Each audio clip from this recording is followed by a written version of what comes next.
Hello everyone, welcome back to another tutorial video for chapter 3 from our BUS 325 investment course. In this video we're going to be looking at problem number 17, so let's read it together. It says, consider the following limit order book for a share of stock.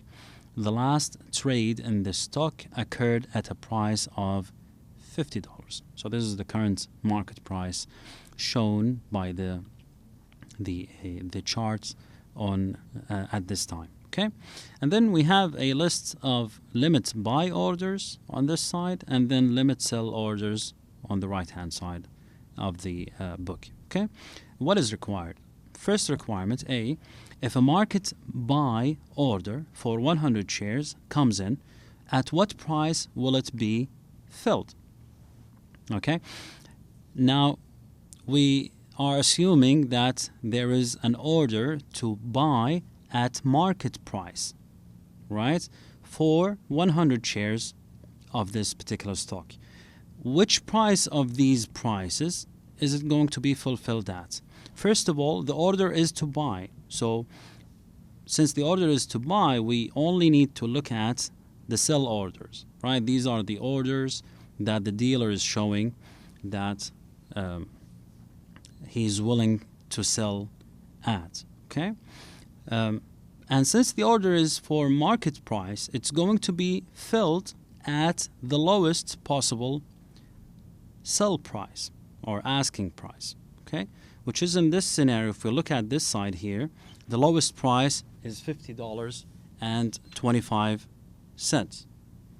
All right, so here the answer is straightforward. We'll just say A. The market buy order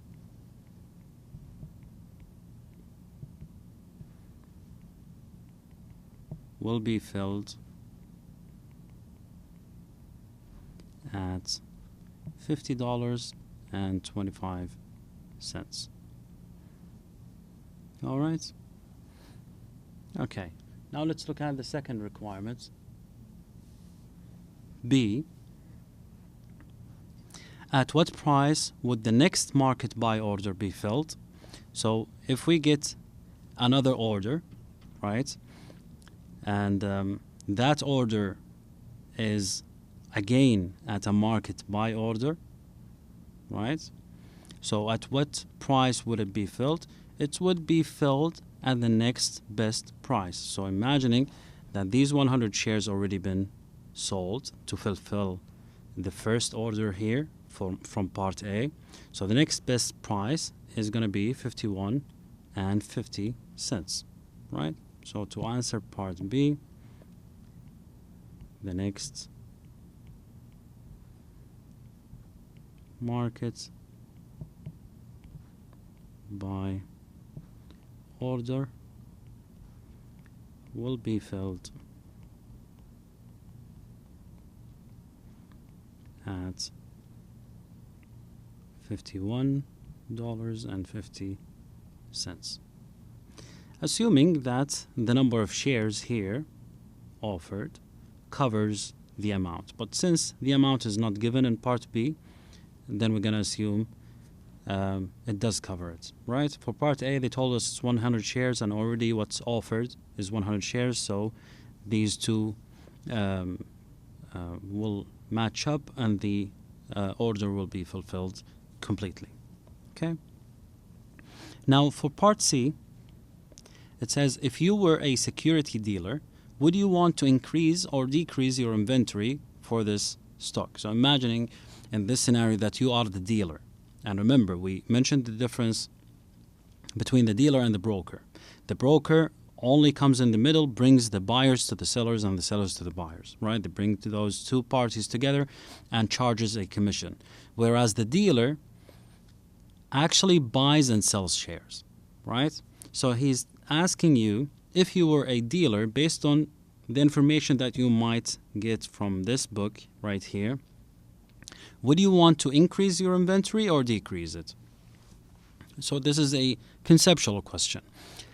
The decision here should be built around the orders that you have in front of you, right?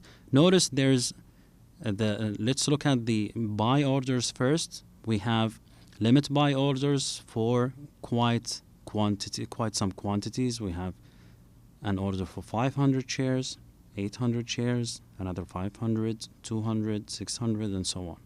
Okay, so there's quite a demand right below the current market price, which is 50.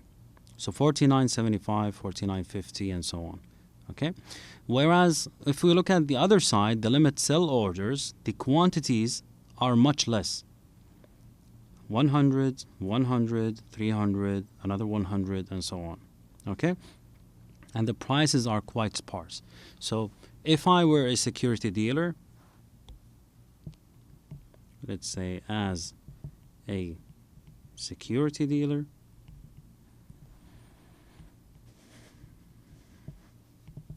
you would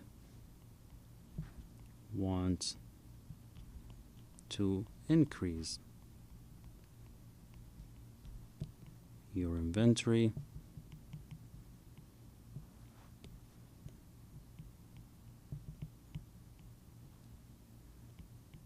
of this stock.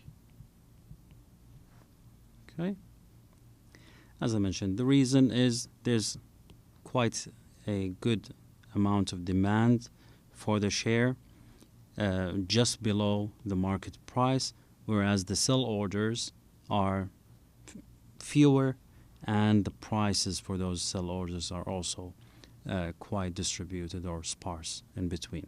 So it might be a good idea for the dealer to actually acquire some more to try and fulfill the market or the increase in market demand for this share. All right, that's it for this problem. The answer is quite straightforward as long as you understand the different kinds of orders and how or what is the mechanism for fulfilling different orders. It should be easy for you to answer. If you still have any questions or doubts, make sure you write that in the comments below. I'll try to respond to each and every comment. And until I see you in the next tutorial, keep on learning. Take care.